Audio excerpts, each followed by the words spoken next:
All right, I have a Joe PT out for a walk with just five. What am I gonna do when I don't have any more fingers? I only got 10 of them. I have to make something up.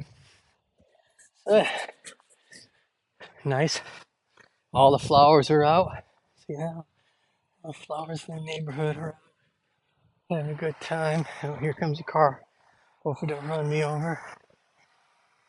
Yeah, can never tell. All right, so on this walk, we're gonna talk about. I know one of my fellow YouTubers. He wanted some exercises on her back. So let's talk about the exercises because I can show you all day long. You can go on my YouTube website, look under low back, and find the exercises there. Me actually demonstrating them, or I have someone else demonstrating them. But let's talk about why you're doing the exercise. Let's actually give you some of the why behind it. So let's say you have a diagnosis of disc problem, fairly common. Ends up being more flare-ups than anything else. But the whole premise behind the exercises initially, excuse me, when you have a back disc problem, is figuring out the mechanics of what caused it in the first place,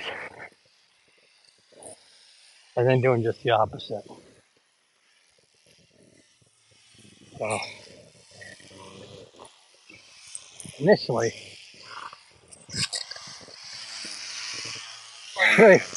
so initially, it's all about bending forwards and then twisting, what we call flexion moment. And so you want to do just the opposite. So as long as the disc isn't pushed out too far into the joint space, which is hard to tell because if it's acute or bad enough early on, that first 3 or 4 days, it really doesn't take much. Inflammation itself can feel like you're pinching off something, and it's really not. It's just swelling or fluid or inflammation within the joint space trying to heal itself. But let's say you're 7 days out and you're still having leg symptoms coming and going, fuzzy, nummy, burny. You want to align your stomach. And why? Because you literally want to put the spine in the opposite direction that caused the issue in the first place. And it kind of starts to train the body to do a couple things. One, it gets that joint into a different alignment in the opposite direction, like I said. It takes the joint space and opens it up. So if you do have some inflammation in there, you're giving the inflammation some breathing room. 3, that disc itself is moving in and out. If you just injured it and it tore, okay, or it bulged out, it's going in and out. And so it's really not the mechanical thought of the disc pushing out against the nerve as much as it is that disc went outside of the joint space, or excuse me, into the joint space, and caused your body to react with an inflammatory process. And so that inflammatory process is really what's going on as that disc starts to move in and out. And unless you're really having shooting pain all the time, you're better off as much as possible just stay away from sitting, because sitting naturally is a flexion moment, is a bending forwards moment. Even if you're upright, I mean, you're still, versus lying on your stomach or lying on your side, you're still causing a close down of that area where that disc comes out at, and you want to always have it as open as possible. What we call in therapy is an open pack position. So every discipline has its terminology, and therapy also has theirs. So that's really what that is. So that's part of the why. Inflammatory process. That's the reason why ibuprofen. That's the reason why when you go to the doctor, the first thing they're going to give you is three things. They're going to give you a muscle relaxer, which probably ain't going to do nothing for you. Hey, how you doing? They're going to give you steroids, a steroid pack. Oh, they left already. That was quick. A steroid pack. And they're going to give you some sort of pain reliever.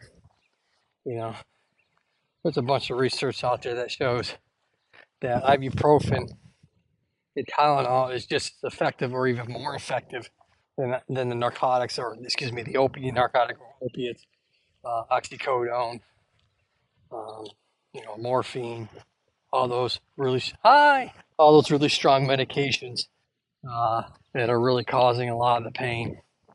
So those are the big three things the doctor's going to do. So the doctors know themselves, if you stop the inflammatory process from happening after your disc has been pushed out and causing all that pain in your back and down your leg, if they can get you through that inflammatory phase, scar tissue is going to lay down on that disc, and then the disc won't keep coming back out and keep restarting that inflammatory process.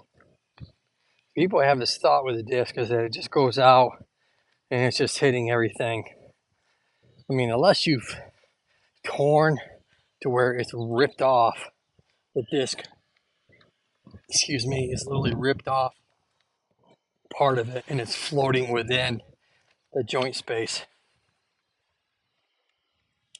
of where the nerve is at, then, it usually takes something traumatic, more than a fall. A major car accident could probably do it. There's a lot of reasons why. There's a lot of reasons why it really not. People first thing they think of is that disc when they get an MRI, and that disc might have been there forever, cause that bulge. You can have disc bulges,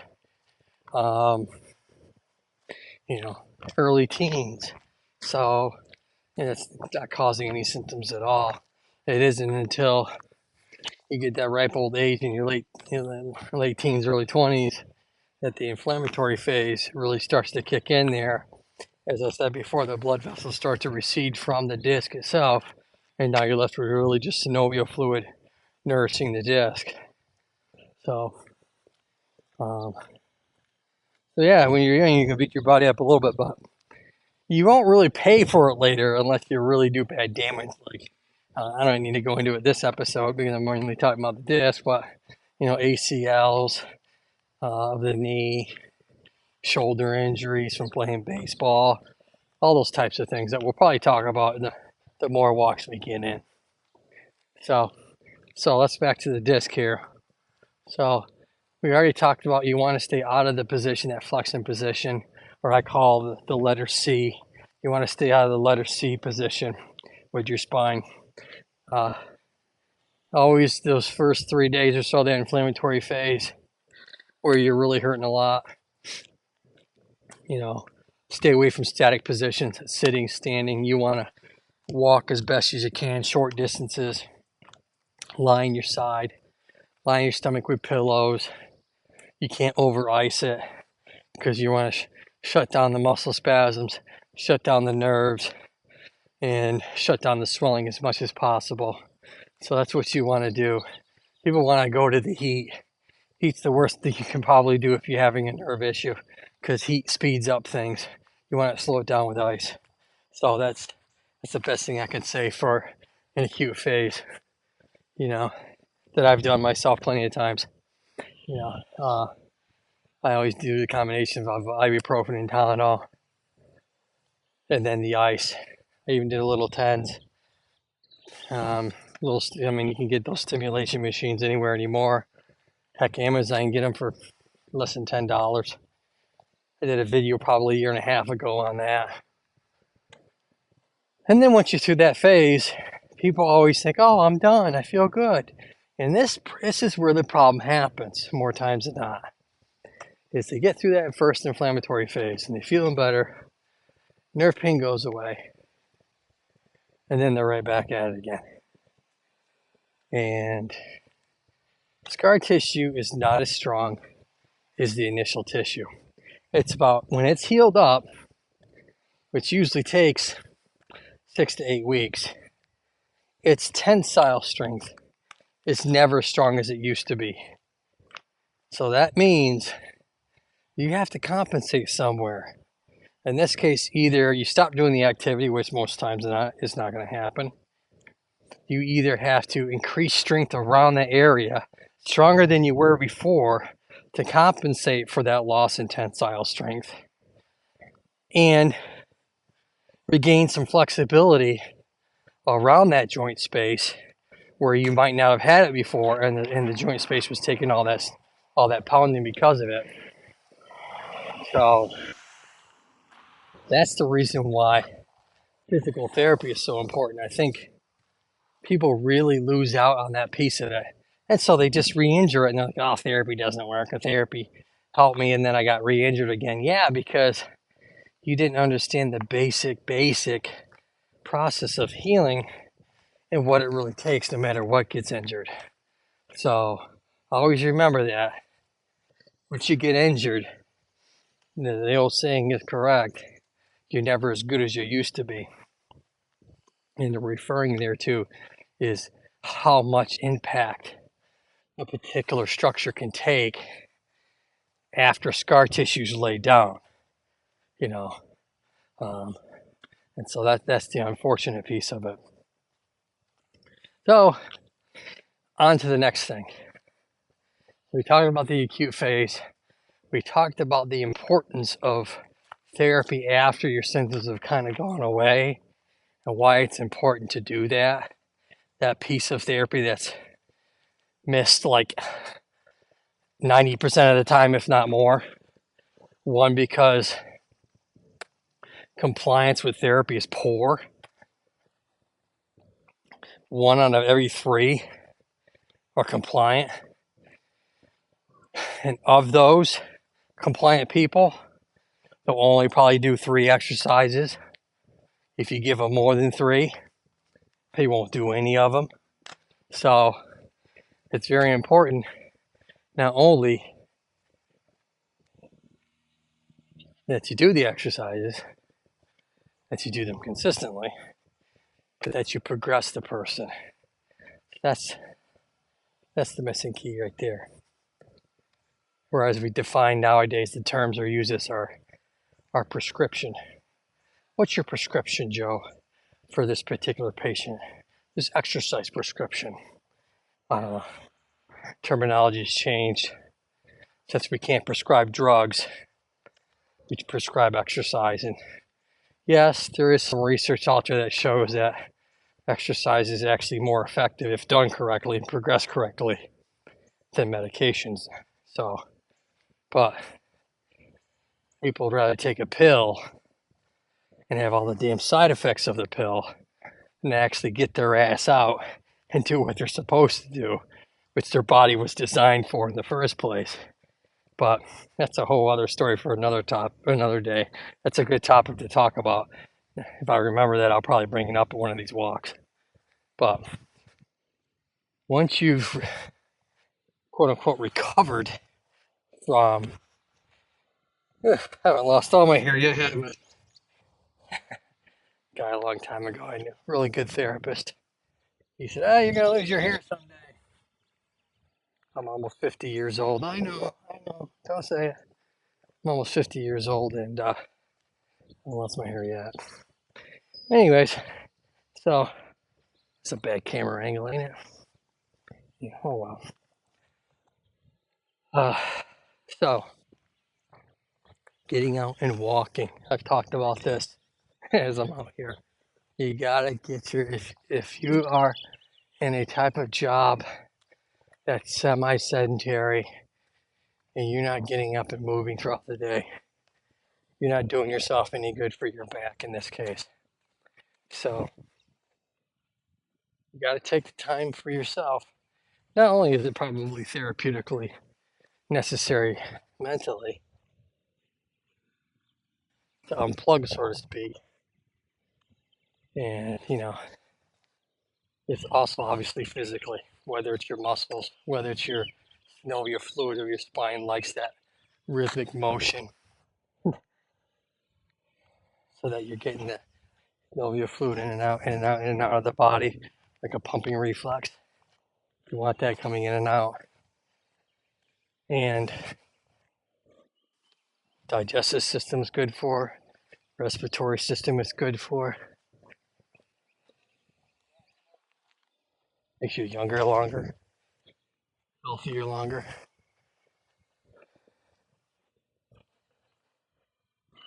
So, very important. You could go on all day long about walking.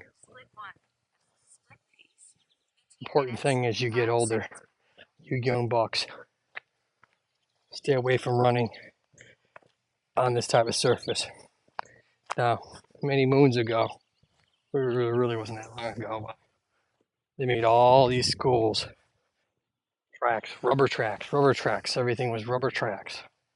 Oh, that's a good thing.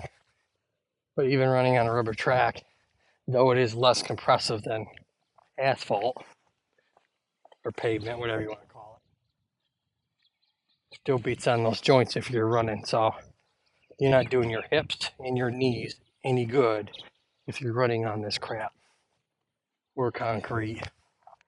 So walking's good.